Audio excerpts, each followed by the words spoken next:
I didn't realize it at that time, but I was falling asleep, which I didn't want to do, so I was just fighting the sleep until he came out. I was pretty much dying when I heard him say, "Oh, you're back on the couch." If it hadn't been for how tired I was, my whole body probably would have tensed up.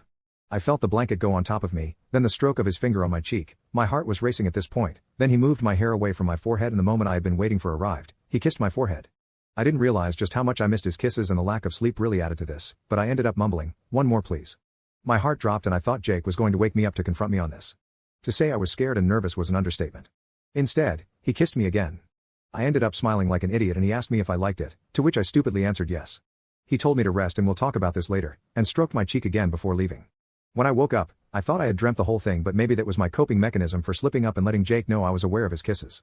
He was on the couch and he had this huge smirk on his face. He let me freshen up first and then I sat on the couch with him to begin our talk.